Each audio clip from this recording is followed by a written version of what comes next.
Just kind of starting off as we're doing this, like how comfortable in your body are you? I'm not comfortable right now. We're like, I don't even feel like I'm talking the same. what's that? I don't feel like I'm even talking the same as I would normally. So there's something in you kind of ringing the alarm bells or something like that. Yeah. So what is it you don't want to have happen here today? So your dad killed himself when you were 10? Yeah, it was 6th grade, so I think I was 10 or 11, yeah. How did he do it? I jumped off a building. Wow. Yeah, in China. Okay. Yeah. Just, this is such a vague question, but just, what was that like for you? I didn't really understand. Like, I understood the concept that he killed himself. Mm-hmm. That he was gone. That I understand the concept that he was gone. I didn't know what to do as a kid. Mm-hmm. Like, I was very young, so I kind of just isolated myself. So there were a couple things. I think I was very extroverted before that. Yeah. When I was a kid, and then it wasn't a switch. It was pretty gradual. It was somewhat gradual within like the month after he died, where I just like stopped talking. Like I went to everyone. I would go to class and I wouldn't say a word. Like I became like kind of mute. Yeah. Unless like people talked to me, and I would give them like one word answers, and I was really angry. I remember you mentioned. I don't think that ever left. Yeah. Me at all. So it happened, and what you can remember is that in the wake of that happening, you shut down. Yeah. You isolated. And I was just really mad all the time. Like I would yell at my mom like every day for like. And you weren't like that before your dad killed himself? Or maybe you don't I know. had little issues to the point where they were going to send me to military school. Oh yeah. Because like I had some temper problems when I was a kid, but it was like times like 5 after that, because it like, even though I didn't like him, it still made me like super emotional about it. Of course, yeah. So you didn't like him, like you were only 10, but you two didn't get along? We didn't get along, no. Why was that? He just like was a little off to me, like as a father. Like he would hit me a lot as a kid. He stopped after like a bit, but that sort of damaged the relationship. And then he tried to connect with me after he stopped doing that, and he would apologize, but it didn't really mean much to me, because like it could be the smallest thing and he would just like hit me, or like if I couldn't unlock the door fast enough, or like as you talk about it, like, are there any memories that your mind's kind of bringing up or anything like that? Yeah. And just notice right there, you could feel that, right? And let me know if we're...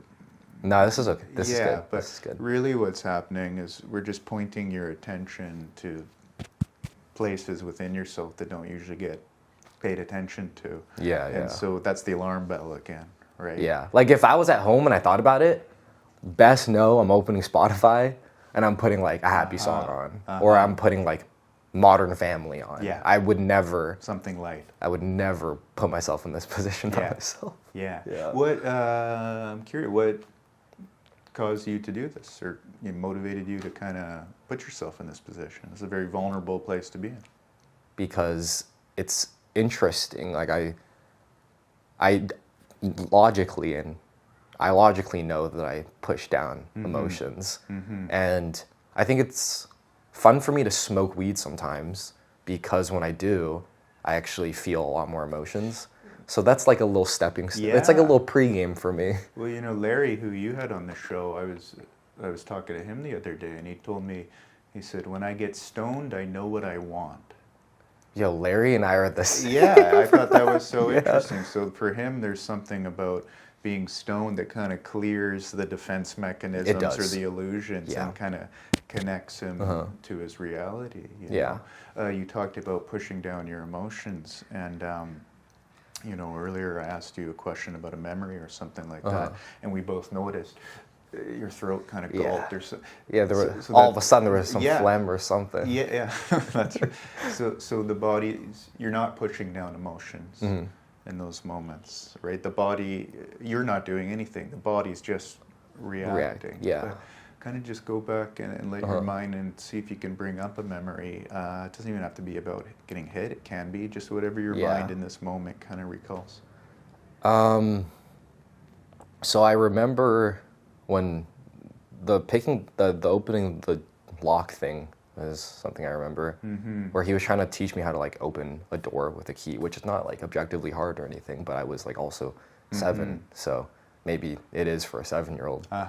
And when I couldn't do it, there were so many instances like this where he would just get like really upset at me. He'd lose his shit? Yeah. And then I would get like either hit or like he would like yell at me. Were you afraid of him? I don't really remember, but like probably. Yeah. You know, in these moments where he'd hit you or he'd lash out, do you remember what that 10-year-old boy how you'd respond? Would you go to your room and hide? Would you get anxious? Would you get sad? Would you get angry? I would just like cry. Like every time he did it, I cried. And then I don't really remember what I would do. What's happening for you right now, just in your body or your mind, as we're kind of talking about this? I just feel like emotional about it. What sort of emotion? Like sad. Yeah. Yeah. Like, I don't know. I just feel like when I think about myself as a kid, I feel sad. I remember, it might have been the first podcast we did. You told me a story. You were out for dinner with your girlfriend, and your mom brought up a picture of you as a kid, and your girlfriend wanted to see it. Yeah, I hate looking at pictures of me as a kid because I just feel really upset by it. And so something similar is happening right now. Yeah. Maybe we can just kind of hang out in this moment. You don't need to talk, and I don't need to talk. Just take your time. Yeah, I don't know. I just feel like when I think of myself, it's not like about my dad necessarily. It's more like when I don't know, I just feel bad for like myself as a kid. I think you're connecting to that 10-year-old boy you once were right now. Yeah. You've talked about it in the past, but it's been kind of abstract or factual. This happened. Yeah, but I don't. I say them as facts. I don't say them as like anything emotional. Like I know these things happened in history. Yes. This is a fact. Yeah. But I never really like let myself honestly really feel that. Yeah. And you let yourself feel it right now. You came in and you said, I pushed down my emotions and I'm not comfortable with vulnerability. We've been talking for probably 10 minutes. And something in you connected with that and you let that happen. Yeah. I tried to be as open as I could possibly be today. Yeah. But if in my day-to-day life, if I know I have things to do, I see it as like a burden to let my emotions and like kind of just have to do other things. I think that's fair. Yeah, you got a day-to-day life. I'm not gonna wake up and dwell on the fact that my dad killed myself and used to hit me when I was a kid. I got shit to do, kind of thing. Yeah. But, do you have any how did you find out? So every day I would go home and I would like sit on my laptop and I would like play games. And how I used to be connected with my dad was because he was in China, we had Skype. But like I would always ignore his calls and stuff because I didn't like him. But one day my mom was like home and I remember just like her being upstairs and like crying. And like my Mandarin's not the best, so there are like conversations that I just can't make out. But what I could make out from the conversation and her crying was that like she was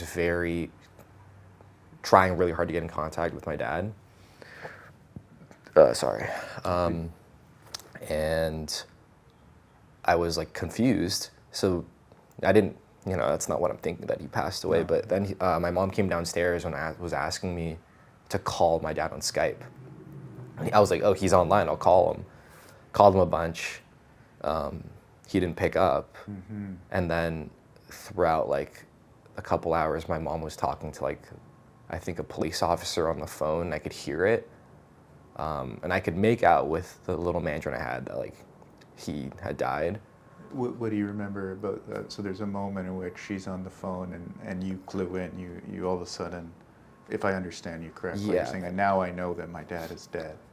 It happened just like that. Yeah, I remember just telling my friend that on Skype that I think that was what happened, but I didn't I was kind of chill about it at that point because I could have been wrong, Yeah. But my mom was clearly upset by something, and I think after a certain point, my mom still hadn't come to me, and I think I started being somewhat emotional, and then when my mom did finally come to me, and she told me that he passed away. She didn't tell me how at that point yet. She just enters the room and just says, "Dad's passed away," like that? Well, she was crying. Yeah. And I think it's hard to remember, but I had pieced it together that he jumped off the building by myself, just hearing the conversation. And then I remember me just telling my friend, because I usually walk with my friend to school. I told him on Skype I wouldn't make it. And then I remember when my mom told me that, I remember this one thing. I was like, "Oh, I want to die too," or something. And then she hugged me. Wow. Yeah. That's what you said. Yeah. Why do you think you said that? Because that was I've never really felt that bad in my life at that point before. That was the lowest moment. That was in terms of emotions, I had never felt that distraught. I remember. Yeah. It's interesting, because you told me at the start kind of how you went into yourself and became very isolated or something like that. So in that moment, it's kind of I want to die too, or it's something unbearable for a 10-year-old, obviously. Yeah. Just keep kind of going with that. I know it's not pleasant to rehash, but just just let your mind kind of bring up whatever memories. I just remember then my mom called a couple of friends. I didn't go to school the next day. And I kind of just lost all aspects of myself. I kind of only wanted to go.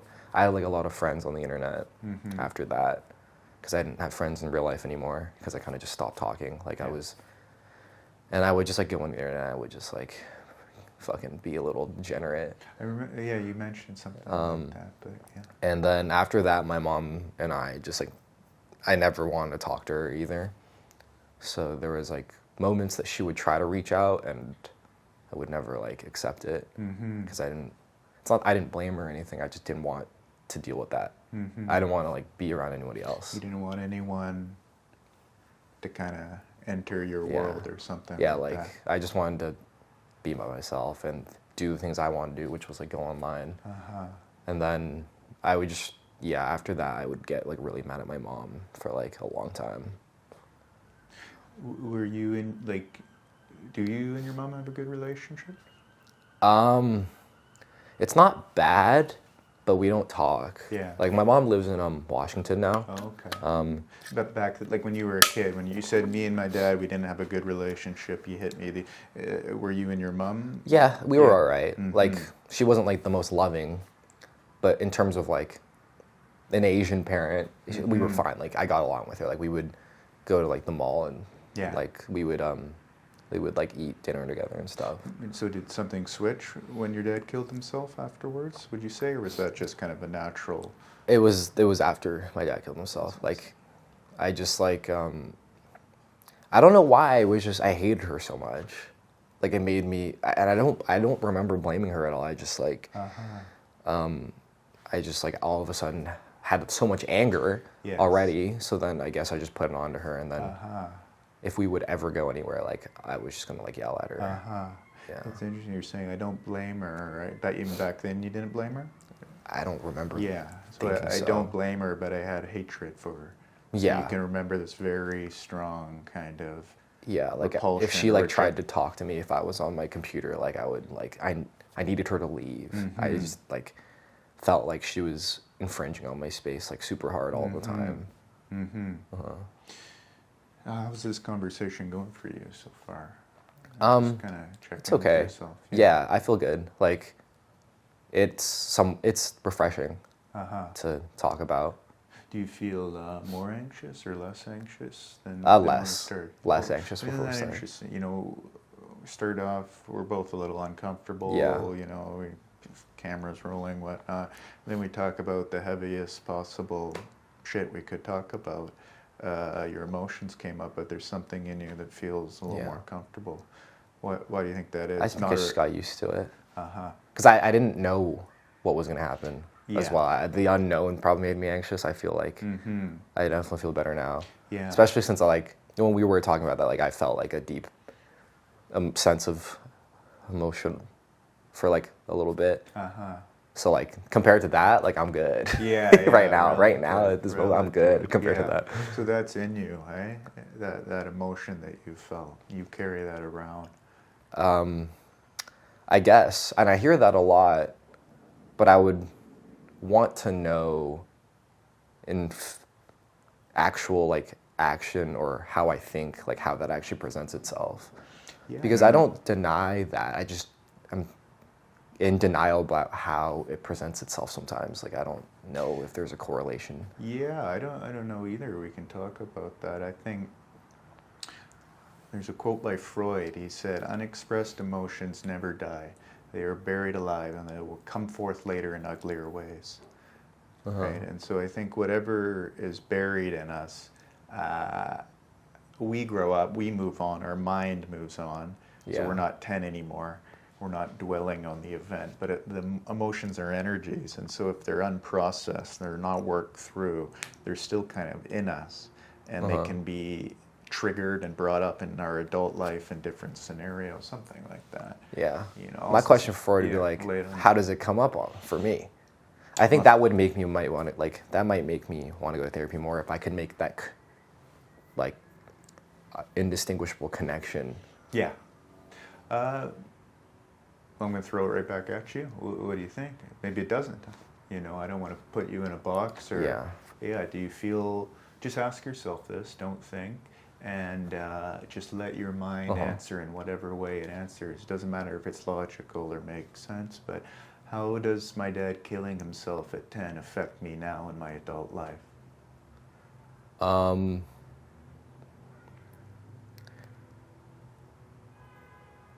Maybe like the anger, but it's not that. For one, I've sort of had like a mild version of that, and two, I'm not like, I would say my problems now are like more irritability than anger. Because that's just like overall, as time has gone on, like smoothed itself. Yeah. Like I'm not as angry as I was when I was a kid. Yeah. But I just want to ask, when you said that answer, anger, did that resonate? Did that feel real, or did that feel like just something you should say or that makes kind of sense? I think half on and paper? half. Yeah, yeah. Because I think like my irritability, because I am irritable like a lot at home, especially, or like with like my relationship. Okay. But to tie that directly to this event doesn't fully make sense to me.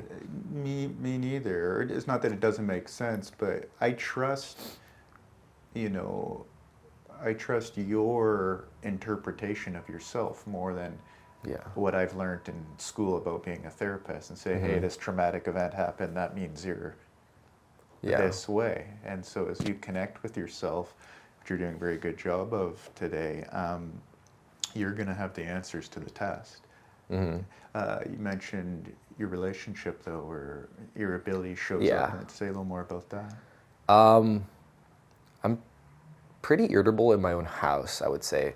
I'm not yet fully certain if it's like it's an environment thing, but my house is very, my environment's really triggering to me because I live with my mom's boyfriend, but like I hate him.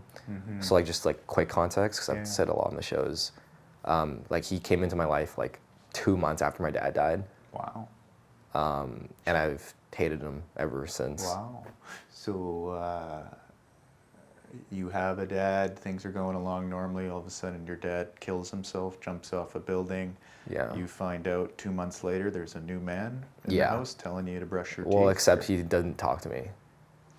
Interesting. We've talked more right now in this, however long that was, 28 minutes, than me and this guy have talked throughout my entire life. And I'm fucking 24 now. Wow. It's almost 24 now. So you just both blatant, or just, it's just established, I don't like you, you don't like me, and we just kind of... Yeah. But like, when I was growing up, they would argue a lot. So like the smallest sound in my house just throws me off. Like if he's like literally in the kitchen. Mm-hmm. So it's basically like he's upstairs, I'm downstairs. The middle ground is like the like the no man's zone where you can go in there sometimes. And when he's making like food in the kitchen, which is like he's not doing anything wrong, I can't do anything. Mm-hmm. Like I'm leaving. Mm-hmm. I can't even listen to it. You're too angry, you're too anxious, you're too just... The sound makes me so anxious and like irritable.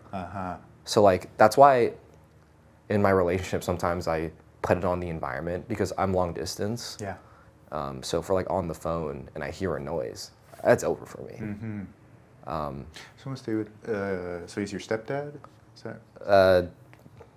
I guess something like that. Yeah, I just call him my mom's boyfriend. Like when he came into your life, did you say, "Mom, who the fuck's this guy?" Or "Mom, how?" Or No. did you just kind of keep quiet and? Well, my mom and I didn't really talk when he showed up, and then. Sorry, that's so strange to me. I gotta say, that's just. Yeah, it's. So your mom didn't. I'm not here to criticize her or anything, but she didn't kind of, give you some context, or kind of he just shows up and say, "This is your new dad," essentially. She didn't even like introduce us. He kind of just started showing up, and then he would show up every day for dinner, but I would stay down. So my mom would bring the food downstairs every day, and then they would eat upstairs, and then all of a sudden he just started living there, from what I remember. Your mom chose him over you, it sounds like. Yeah. She's eating dinner upstairs with her new boyfriend. Again, none of this is to criticize her or anything like that. It's just, I'm trying to map the experience. So you're isolating. And I think when kids isolate, what they really want, I'll give you an example. This is I have a memory of this, nowhere near the intensity of what you're talking about. But when I was a kid, we had a minivan, and I'd throw a temper tantrum or something. I didn't get what I want or something like that. And so my sisters and my mom and dad, they'd go into the house, and I'd stay in the back like this. Yeah. And I'd say, "I'm not getting out." And they'd go, "Okay," And my mom would come out and she said, "Are you ready to get out?" And I'd say, "No." And she'd say, "Okay." And then she'd come, and I'd stay there, and she'd come in. Eventually, I'd go in. The whole time I was back there, what I really wanted was for her to come out.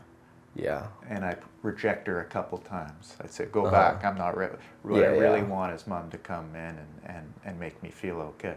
Yeah. Right? So imagine this young boy whose dad's just killed himself, and he's isolating himself to protect himself. Yeah. And he's pushing his mom away. I'm sure what he really wants, don't let me tell you, but is for Mom to help him the hell out.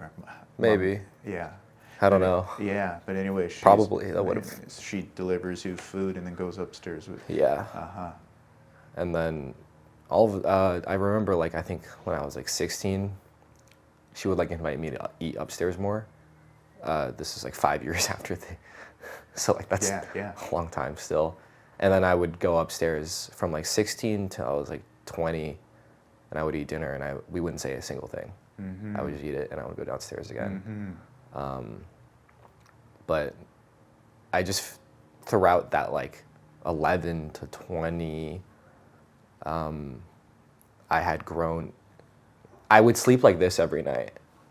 Why is that? Because they would always like be loud. Oh, I see. And even if they weren't arguing, it got to the point where I couldn't hear them speak to each other. Yeah. Because it sounds like, when you like hear someone arguing from like, and it goes through the walls. Yeah.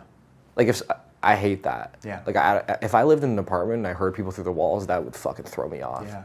I imagine it's not even the arguing. That's probably part of it, but it's probably just this man. I don't know who the fuck this guy is, and he does not belong in my house. Yeah. This is not my dad. I don't want him here. Yeah. So any movement he makes, any sound he makes. It was like so frustrating. Like I would sleep like with my fingers in my ears like all throughout high school. And like, and now I can't tolerate like a noise in my house. So like in my house, I'm like so irritable. So then when my girlfriend does come and she stays at my house, like it's like, I feel like I'm just like putting out fires the whole time. I think it's pretty incredible. You've managed to, I think this is a compliment, cultivate a loving relationship. Yeah. Yeah. I mean, the odds were against me? Yeah, that's exactly what I'm saying. You know, you're telling me some pretty heavy stuff, and usually when I work with someone, you know, we can use the word trauma. Some people don't like that word, but trauma means... That's true. Trauma means wound. Yeah. Trauma is a wound.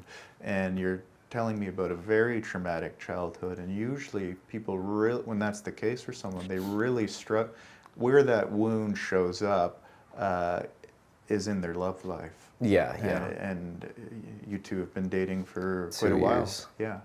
I think she's very understanding. I definitely have like things that come up that I was very, that wouldn't come up with anybody else. Oh yeah. So like... What did you mean by that? I have things that come up with her that wouldn't come up with I think else. I'm just like extra triggered, I guess, around her than like any like friend, obviously. Yeah. And like, I guess one thing is I don't like when I feel like I am not autonomous in a sense. I don't like when somebody relies on me. It's really upsetting. That's interesting. I don't like when someone relies on me. What is it? I'm not saying that's good or bad or right or wrong, but just trying to get curious about that. What is it about someone relying on you that's upsetting or difficult? Sometimes it just feels like a stack full of dishes in the sink. That's why I even like, if you notice, I never text anybody. I did notice that. I never text. I did notice that in our group chat. I'm sure. With you and Nico. Everybody always says, oh, like, I thought you hated me at the start because you never text. I never text. Yeah. Because to me, that feels like somewhat of a reliance. Like, and like, that is a struggle of my relationship is obviously you have to be there for your partner. But sometimes I'm very dismissive about it. Mm-hmm. I'm dismissive if I feel like it's irrational. Mm-hmm. Because, I mean, again, not all problems have to be rational, but if I feel like it's an irrational sort of emotion that my girlfriend is feeling, I'm just like, dude. Yeah, get over it or... Lock in. Yeah. And I feel like that's definitely, I mean, it's not good. I'm very... You know, this sounds a bit cliche, but I think in therapy, it's, again, going back to authentic, Rich, you're doing an incredible job of being authentic, Thank by you. the way. It's not about what's good and bad or right or wrong. It's about what's real, because when you connect with what's real, you'll inevitably find the right path, if that makes sense at all. So we don't have to spend time, you know, criticizing yourself about things you do and whether they're good or bad. But I just want to go back. So there's a great metaphor or image. It's like dishes in the sink. Yeah. So you're in a dilemma. I want love, I want to connect, but I don't want someone to count on me or depend on me or rely on me or something like that. So you find yourself in love in a loving relationship, but that also involves this human being relying on you to some extent. Yeah. And so what do you do with that? In my relationship, I just try to show up. I just try to listen. But it's like very taxing for me, I feel like. Even like in any relationship, I hate, sometimes I hate showing up. When you say show up, what does that mean? Like whether that be physically, like showing up to hang out or I don't know. Yeah. When somebody has a problem, like listening to them. Yeah. Because in my head, it's just like I'm just trying to do my own thing. I feel like the dishes in the sink thing is actually like a fire analogy. Because that's how I feel like a lot. Like if I wake up in the morning and people text me, I'm like, fuck. Yeah. Yeah. So the dishes in the sink, let's stay with the relationship. Is that anxiety? Is that anger again? What is that? It's like a fuck. Like, I gotta do this now.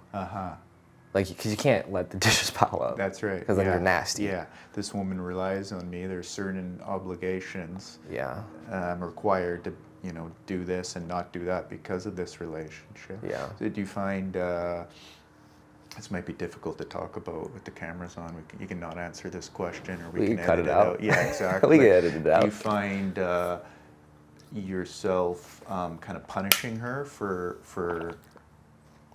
Yeah. Yeah. And again, if you don't want to talk about this, then no, it's okay.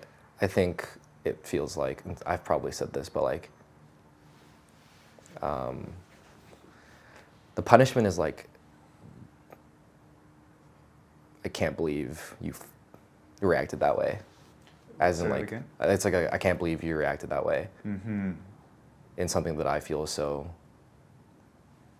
irrational. Mm-hmm. Or like it comes in the form of me saying, like, I don't know, how could you be that insecure, or how could you be that this way? You can, as we're talking right now, you can tell it's, what am I trying to say? Sometimes we get to these places in therapy, and the language isn't that articulate, and that's not a criticism. That's actually a good place to be, right? Like, because that means it's unmapped. That means not much thought or attention has been given. It's emotional. Mm-hmm. We're acting it out, but we don't understand it that well. So when a client comes into therapy and they just start talking, and they don't stop talking, they use beautiful languge, and they're very descriptive. It's like, yo, you wrote this script That's before. exactly right. That's exactly right. What they're doing is they've hit play on a tape recorder, and it sounds like therapy, but not much within the human organism is really happening. Yeah. But when a client goes to a place and I say, do you ever punish your girlfriend? And you go, yeah, and you start to think of examples, and the words kind of stumble out of your mouth. Mm-hmm. What you're really doing is giving your attention to something that's not fully understood. I guess I like love my girlfriend. I don't doubt it, yeah. But I don't know, it's for the reliance thing. It's like I don't go to anybody for anything. Mm-hmm. And I sort of, since it's an unreasonable expectation, but since I feel like I do that, it's a huge burden when I have to show up for her emotionally. Why do you think you don't rely on anyone? Why? Mm-hmm. It doesn't feel like a conscious decision, really. I kind of just, what would I gain from it? Like, I don't know. I don't see what I would gain from it. I mean, a lot of the times it's just I don't have anything for people to help me with. But it seems to be, and correct me if I'm wrong, it seems to be kind of like a flag you've planted. It might be a good flag, it might be an honorable flag. I don't know if it's kind of a flag you've planted. It's kind of like an identity almost. I don't rely on people or something like that. Yeah, I feel pretty good about it. Yeah. Like, honestly, I feel like pretty good about it. Yeah. Like, I'm very self-sufficient. I'm just curious about it. I'm not trying to persuade you to rely on people or anything like that. No, that's a lie. I have an agenda. Let me tell you what my agenda is. I think, not an agenda, but I just have thoughts going on in my mind. Here's a theory. When I'm born, there are two people who are supposed to love me and that I automatically attach to. And one of them jumped off a building. And then 2 months later, the other one brought in some other guy and didn't really seem to give a shit about whether I cared or not. And so what does that teach a young boy? That teaches a young boy you can't rely on anyone. The people who love you, the people you attach to, will let you down, will leave. If you attach to someone, you end up getting hurt. If you rely on someone, you end up getting hurt. I don't know if it's necessarily that I'll get hurt, but I feel like I don't need to. Like, I could be doing bad and I would never tell my girlfriend. Like, it just won't happen. I'll just figure it out. Yeah. And do you do that for her or for you? For me. just go into that a little more.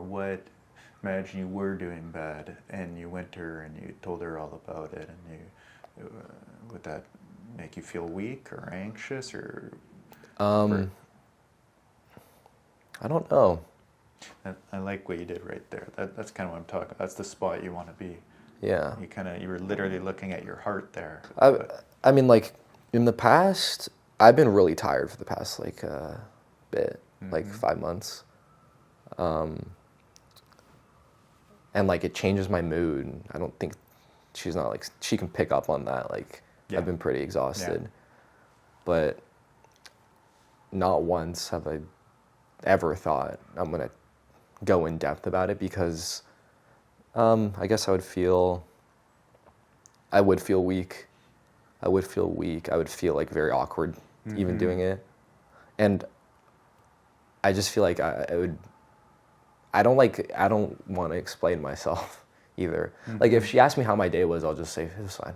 Yeah. Every single time. Yeah. I don't even if it was a good day, I don't like explaining my day. Yeah. I don't like explaining what happened. I don't like explaining how I feel.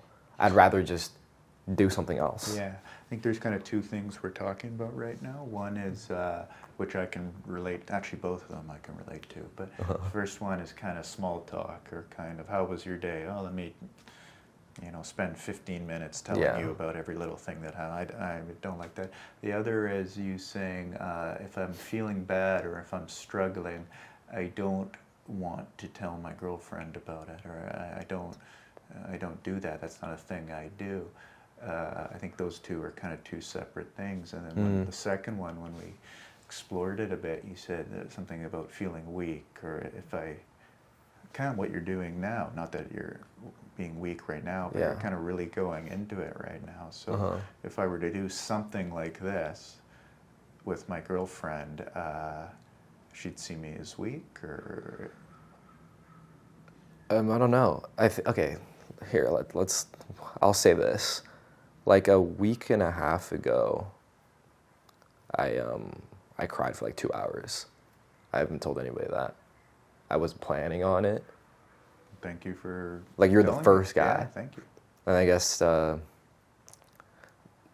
don't know. I just, like, I'm so tired. And that happened. You just broke down, or the system just flooded. Yeah. Yeah. And that was it. And there was, I don't know, it didn't cross my conscience that I had to tell somebody that. Because, like, I don't see the point.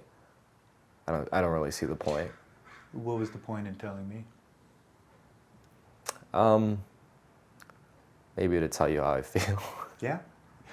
Well, I think, and I want to stay with that, but I think you're connecting with yourself today, right? I think that was, Larry told me this, my mentor. He said, everyone wants to be seen and everyone wants to be invisible. So we're a paradox, right? And so I think you came into this session and there was anxiety. Oh shit, I'm being vulnerable. I'm doing a therapy session. People are going to see it, sort of thing. And as we get going, something in you settling and relaxing, and you're connecting with yourself. Yeah. And even though we're talking about very unpleasant topics, there's something in you, I think, that's, I don't know if enjoy is the right word. I think enjoy is. Yeah, that's what's happening. It's fulfilling to me. Yeah, so 2 somehow. weeks ago, or whenever you break down and you cry and you go, oh, I'm not telling anyone about that. And then we were doing this therapy session, you're connecting with and something in you, almost unconsciously or spontaneously, says, fuck it, I'm going to tell Aaron this, i.e. I'm going to tell however many people listen to this. So it's like the human being is enjoying the experience of being authentic. I haven't felt that in forever. Yeah. Like I feel like there's maybe like a pocket actually of like being seen that I might want. It's like a desire of mine that started like 10 minutes ago. Before that, it was just, I don't really care. I'm just doing my own thing. Yeah, well, that's what the boy did when his dad jumped off a building.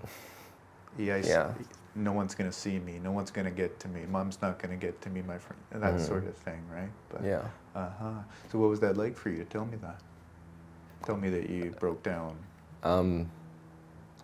I guess like pretty good. It felt pretty good. I felt like secretly I probably wanted to tell somebody that. That's very profound.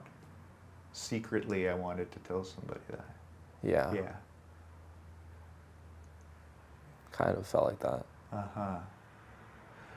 So you can see the contradiction that you have, that I have, that everybody has, right? Mm-hmm. I want to be seen, I don't want to be seen. Yeah. I broke down, oh shit, I'm not telling anyone, but secretly, something in me wants to tell someone or someone. That's kind of what I was talking about me pouting in the back of the minivan with my mom. Yeah. Get away from me. Don't come ask me how I'm doing. Secretly, what I want is for my mom to come ask me how I'm doing. Yeah. I mean, I guess, like how we said at the start, if I had something practical, I guess that would make me leave this session pretty fulfilled. Mm-hmm. In terms of that practicality, and this goes into what we were just talking about, but like, and this is me, I guess, wanting to be seen in some aspect. I just like dread everything that I'm just like, I like doing nothing. I've been saying this for a long time. Yeah. My favorite thing is like nothing. I love doing nothing. Yeah. On one of my birthdays 2 years ago, I canceled my plans and I did nothing. Yeah. I just did nothing. It was great. Yeah. I love that. It's like, it's becoming pretty, it's growing, that feeling. Like every morning, I'm like, damn, I gotta do things. I gotta get up. Damn, I gotta do life. Yeah, I gotta respond to a text. I gotta go on my computer. Mm-hmm. Like my biggest desire is just like do nothing. Yeah. I love staying in bed and like watching YouTube or something. That's why I talk about nothing. Or like, yeah, being invisible. Yeah, that's like my biggest thing right now. Yeah. And is that a bad thing? As you describe it to me, are you saying this is bad, I shouldn't be this way, I need help with it? Or is this, saying I'm living my life how I want and I'm happy with No, it? I think I perceive that as a bad thing. I definitely perceive that as a bad thing. I'll stay in bed and watch like Modern Family for like 5 hours before I get out. Mm-hmm. Like,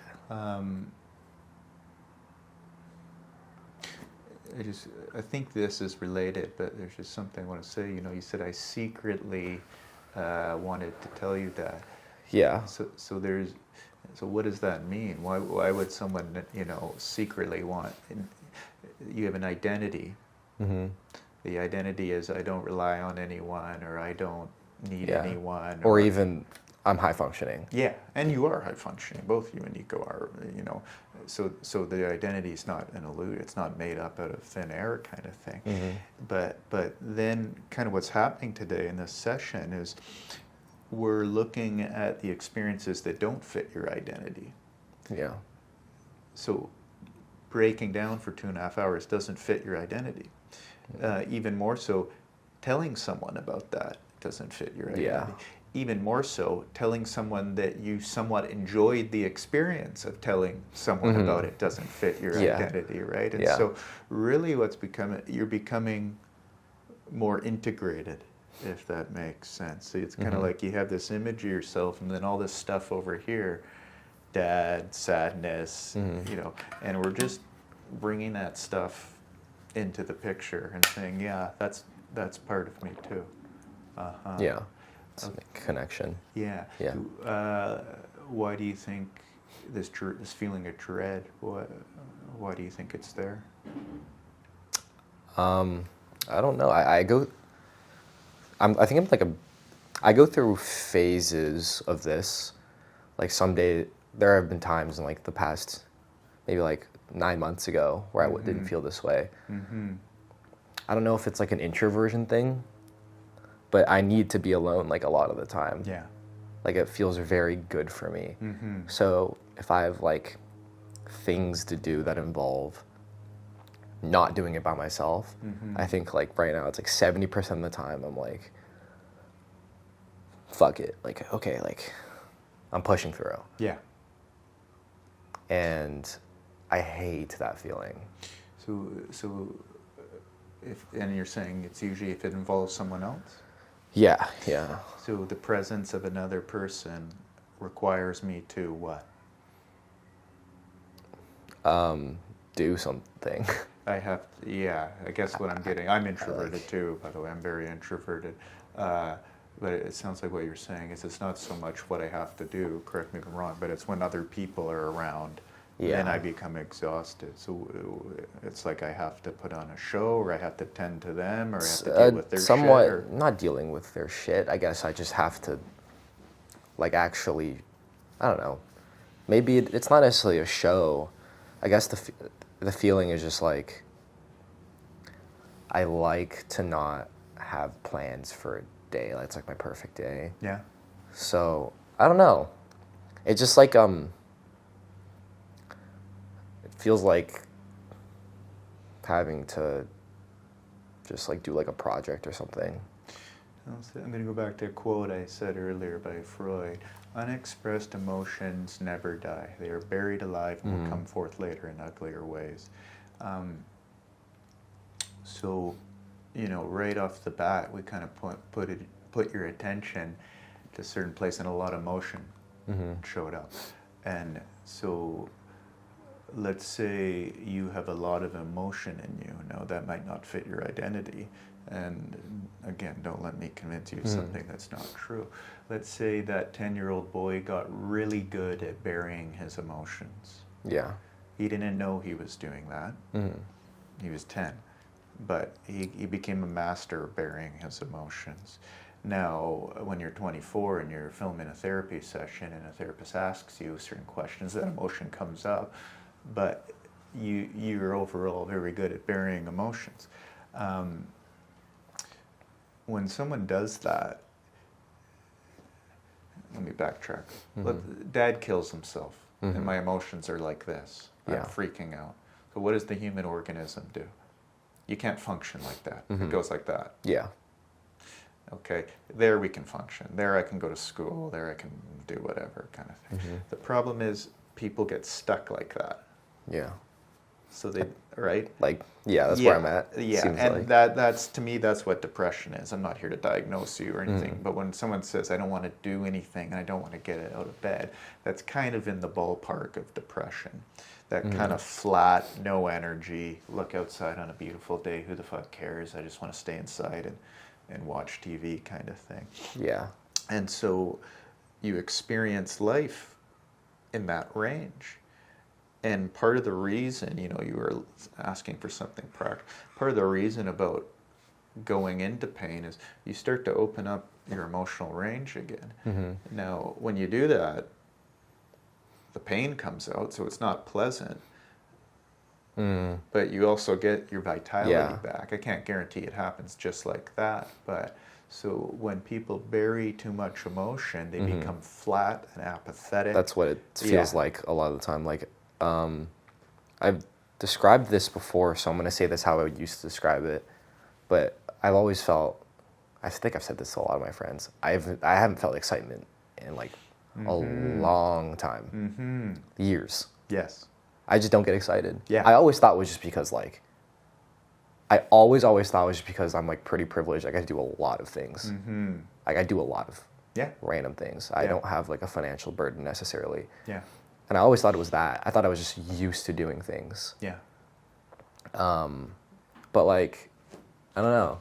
I feel like if you put a random mind, you pick a random person, put them in my life, they would enjoy it significantly more than me. Yeah, so you're noticing that you're kind of limited in your ability to enjoy or connect to what's going on in your life or the people in it or something like that.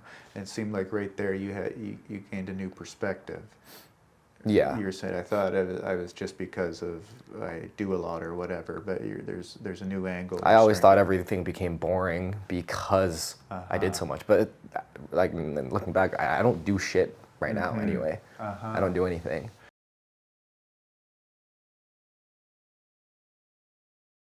No, that seems like the correlation between the things you were doing with your finger, which I've, that never really struck my mind. I always just thought that I was just like this. Like, it's my personality. It's part of my personality to not be like a pessimist necessarily, but it's part of my personality to just be dull.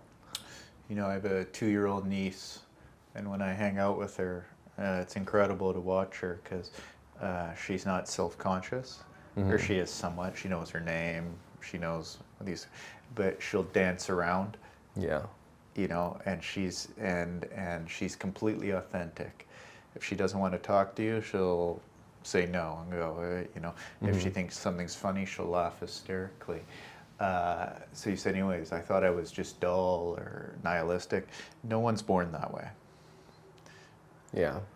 Right? We're born as a spontaneous feeling being, and then life wounds us. And we develop ways to protect ourselves. Yeah. And then I think a lot of people go, oh, I'm this way. You know, this is just my nature. This is just how, I think we have a nature. Like I said, I'm an introvert. You seem to be an introvert as well. But I think we're talking about something different here. Yeah. And I'd never made that. Yeah. I didn't think it was that deep. Yeah. I was the dude that was like, it's not that deep. If I read it on the internet, like I don't know, Reddit or something, I'd be like, shut up. What the fuck? Well, what's cool about therapy, and I'm not trying to sell you on therapy, is the difference between what happened here today and reading on the internet is the somatic piece, right? Yeah. So it resonated with you. It's not a cliche, or it's not some random text. Yeah, on like live, laugh, love. Yeah. You've connected to yourself, and your body's reacting, and so the feelings that are coming up behind the words are matching, and you're going, oh shit, there's something there. But you know, there's a therapist I listen to, and he deals with grief, and he has a line. He says, "The greater the grief, the greater the joy." And so, usually, how people respond to something tragic is by shutting down. That's what you did. Yeah.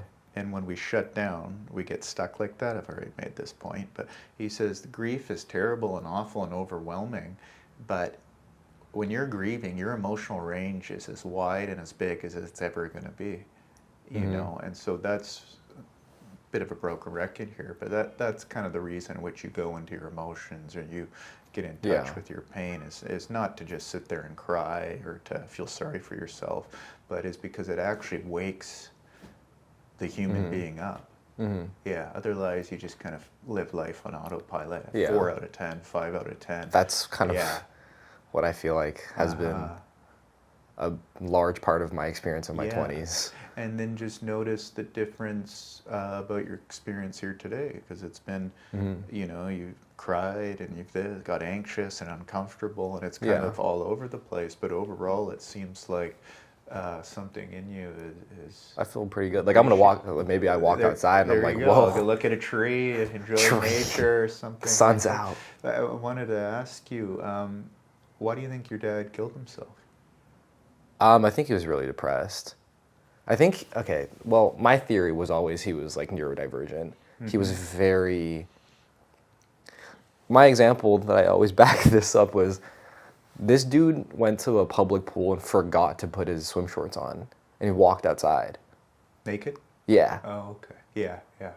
Not in like a creepy way, like he just. What? Oh fuck! I didn't even think that was a possibility. Sorry to put. I don't know. No, I would just actually forgot. I think he was just like, just forgot. Yeah. And he was very like he couldn't keep a job type guy. He was an oddball. He was weird. Yeah. And I feel like he didn't really know how to handle it, especially with Chinese, I guess, perspective to mental health. And I think he was really, really depressed. He had a lot of anger issues. And obviously, he was very angry. He was very irritable. It felt like he didn't really know how to do things. Like one time he was trying to teach me like independence. So we went on like the C bus, and it was like packed. And he told me to go on the opposite side of the C bus. And I was like 6, and then he lost me and freaked out. Oh yeah. I just felt like he was probably really depressed. He didn't know how to handle it. He would send me like videos on Skype, because that was like the thing at the time, and he would like be crying. And this was like every like couple days he would send me one. He was like crying, so he was very I don't think he could handle it because he had to move back to China because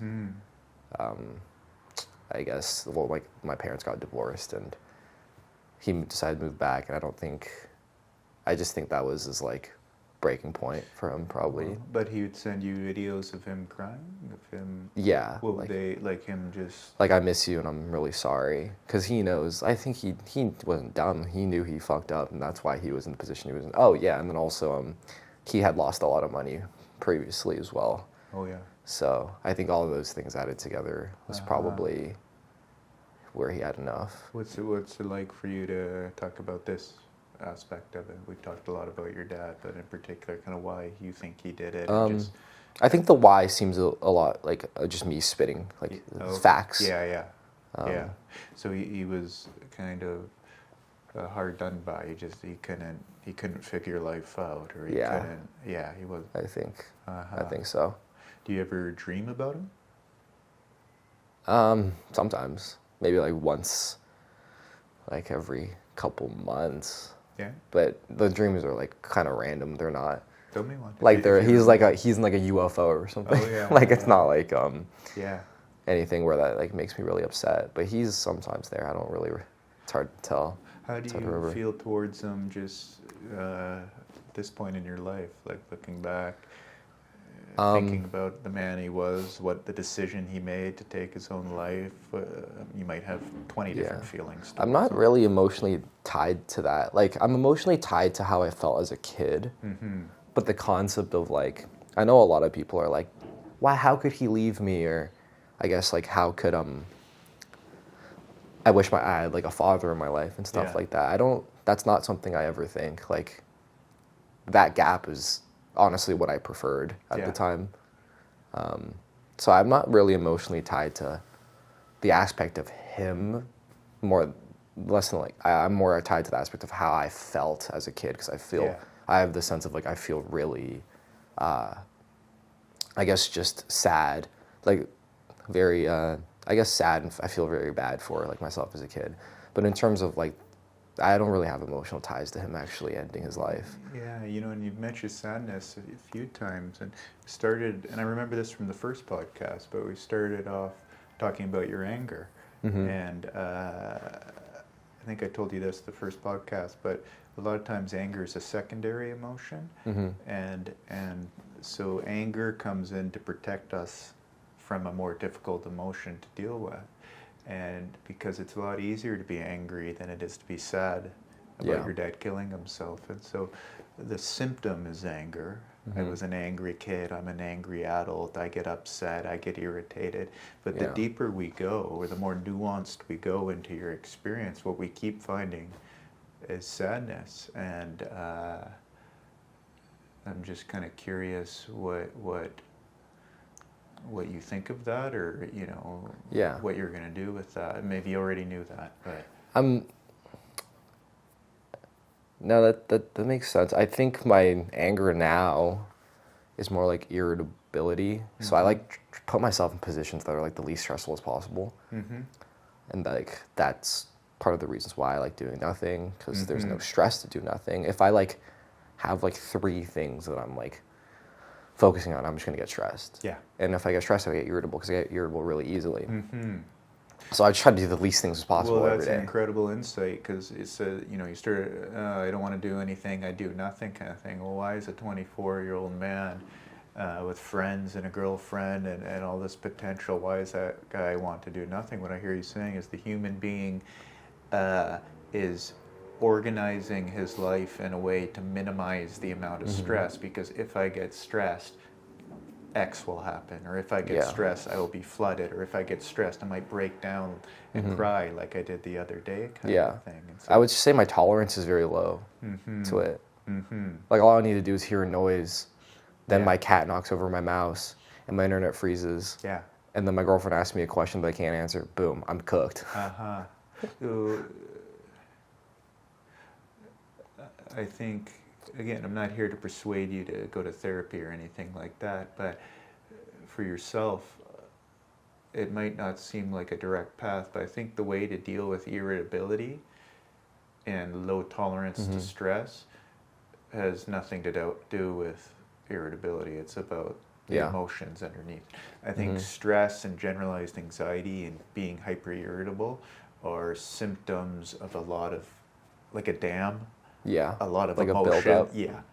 And then so those things are the things that just kind of pop up on the surface. And what you said you broke down and cried for 2.5 hours the other day. Like, what led to that? I've been really exhausted. Like, I just feel like that's not my sleep. I sleep all the time. I sleep great. I'm like the best sleeper. I just feel so exhausted still, like, not physically, like mentally. Just like keeping up with things. Like, I think my tolerance is really low. Yeah. We just did, last month we went to LA. Yeah. And that was very exhausting for me. And then after that I went to Florida from LA, because that's where my girlfriend lives. Oh, yeah. And then I had a 6-day break where I prepped everything for the Korea and Japan trip. Yeah. And none of the, like, the Japan and Korea trip wasn't calming for me. It was like, go, go, go. We were filming videos there too. Yeah. And like when I got back, I was so fucking done. Like, there was just too many things for me. Plus, like, I have to, keep track of like the social media, and I'm very tied to how many views I get. Well, it also, the way you're describing your adult life is the opposite of the way that 10-year-old boy responded to your dad dying, right? And so I think there's a part of you that's learned to isolate. Yeah. And then your 24-year-old life demands that you go out and do this and go out and do that. And one of the ways I'm starting to view you as this impressive 24-year-old man, and within that 20-year-old man, there's a sad 10-year-old boy who just lost his dad, and all that boy wants to do is protect himself from the world. Yeah. Yeah. And you would say, this is what I'm learning, and you would say that if I did go on or take action to, I guess, open that dam a little bit, that my overall perception of how I feel could possibly get better. I think that's possible. I think you're already doing that. I don't believe that you're here today just because you thought it'd be an interesting idea for a podcast. I think that has something to do with it. But you could have came up with that interesting idea a year ago, right? Yeah. And so I think every human being is going through the same internal conflict. I want to change. I don't want to change. Oh, I'm just thinking this now, because we've done 2 podcasts before. Yeah. I hope you don't mind me saying, I felt more connected to Nico in the first 2 podcasts. No, I don't take offense to that. I feel like that definitely makes sense. All I mean by that, I felt Nico was more open to connecting. He was more receptive or something like that. Not that you were not that, but kind of like you would be on the left and Nico would be on the right, and I felt like Nico's energy was saying like, get to know me kind of thing, whereas you, I didn't feel the same way. Not like you were resisting me or anything, but there's like a less of openness for me to talk about, like, it's not even to talk about, but to improve. Like, I might say something or I might complain about something about my life as a factual thing, not because I want to change it. Like, even so, like, obviously I do have a desire to, like, my thing, that's why I want to be, I guess one of the reasons I want to be seen is because I'm like, I guess it's very, I mean, it's not upsetting, but that exhaustion that I feel all the time is really it's not a good feeling. But at the same time, like, I love pushing things away. Yeah. It's like the best feeling of all time. And I'm not here to convince you not to do that. But I think you're looking to find the right balance. Yeah. That's what I think you're trying to do. And what I noticed today was you're not pushing me away. I felt very connected to you in this conversation. I was interested how it's going to go because, like I said, the first two felt very connected to Nico, felt somewhat connected to you, but a bit of a wall kind of What was thing. that wall? Do you It's think hard to that put felt into like? language. Yeah. It's hard to put into language. There was nothing rude or disrespectful or anything like that. I just felt kind of a real sincerity in Nico to kind of get to know who I am and for me to maybe see him. And I felt a indifference, somewhat indifference from you. It's a little too harsh. It's not. I don't think you're the only guy that thinks that way. Yeah, I don't think a lot of people. I don't think I am either. That's why I'm bringing it up, not to make it about me. And what's interesting about therapy, we're talking about a podcast, but is what the client does in their relationship outside of therapy, they'll do in their relationship with the therapist. Again, I was not your therapist. I was a podcast or on your podcast, but whatever you were just alluding to, I felt that in the first two podcasts. Again, nothing alarming or nothing, you know, it didn't make me go, who's that? What's the deal with that guy? But I was aware of the difference between you two. And I don't feel that today. Okay, that's good. And I don't think you forced yourself to do that. Maybe you forced yourself to come here. I think something in you is naturally opening. And I'm just interested to see how that process kind of goes along. Yeah, what would you think if you had to give me, I don't know if you give advice, not necessarily advice, but if I could improve on the things that I was, I guess, struggling with, what would you think I should do? Other than going to therapy? Because I know you don't want to. I would, well, you're right. I don't like to give advice. One, I think whatever it is you truly want to do and truly need to do, you're already in the process of doing it. And so... What if I go home and I'm like, all right, I'm doing nothing today? That's fine. Don't put any pressure on... I think people change naturally when the time is right, and/or when they are exhausted or desperate or miserable, if that makes sense. So if you go home, if you continue to isolate yourself completely, really how that's going to play out is you will get depressed and dull and bored, and then something in you will wake up and you'll naturally stop doing that. It's not going to be me telling you, hey, you should go for a walk. It's going to get that to change. But I'll try and give you a little more helpful of an answer. I would look at a picture of yourself at 10 years old. Ooh. Yeah. Face that. Yeah, exactly. That'll hit. Exactly. Yeah. I would look at a picture of yourself at 10 years old. Or I'd make it your screensaver People on do your that. phone. Oh my God, I've seen that trend and I was like, dude, I would not survive this. Well, the fact you would not survive it is very telling. And not to,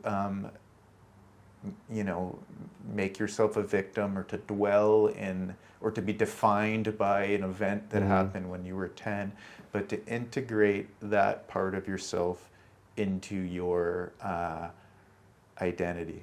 Because I think you're identified as an angry guy. And I remember in the last podcast you telling me I'm a narcissist, I'm this. I don't think that's true. I think I've dropped that a little bit.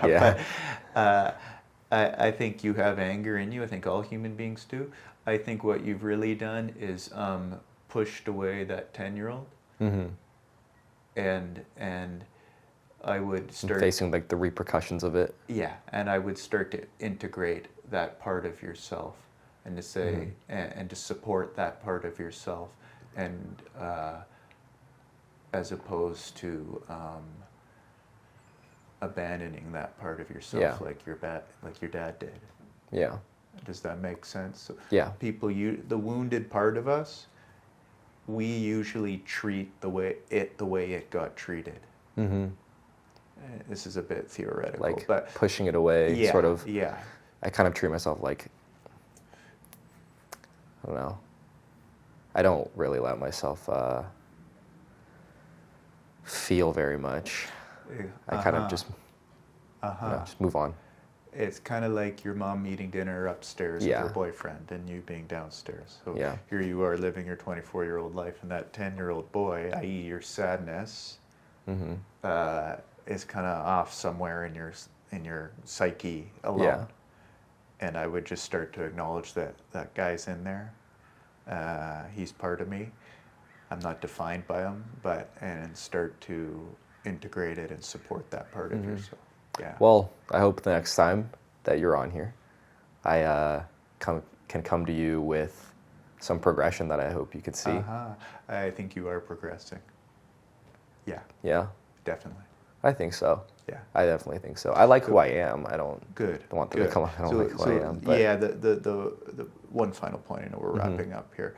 So I don't necessarily think you have to go do anything. I know that seems unpractical and I wanted something practical. I think whatever process is, I think you need to get out of your own way, because the process is already it happened before we started talking today, and it's going to continue to happen. Yeah. I think what I can do is, maybe it's not necessarily doing anything, but there are times where I do feel emotional. I'm like, okay, I got time to do something else. If I watch like a TV show, or I'm talking to my girlfriend about something, I'll just halt it. If I feel uncomfortable, I'm going to halt that. What I can do is not halt it. It's like I'm undoing the halt. I'm not necessarily doing anything, but I can just let it keep going. Yes. And what I love about that is that you came up with that. So it wasn't an authority figure, it wasn't a TikTok reel, it wasn't a therapist. You came up with that on your own. And you didn't come up with it to appease me, I don't think. Something in you produced that. And I trust that more than any piece of advice I can give you. I do feel good. Yeah. I feel I don't know, I feel relieved. Yeah, like lighter or something like that, maybe. Yeah, lighter, like a sigh, yeah. It's good. Yeah, no, I think you did an incredible job today, and I'm interested to see what comes next for you.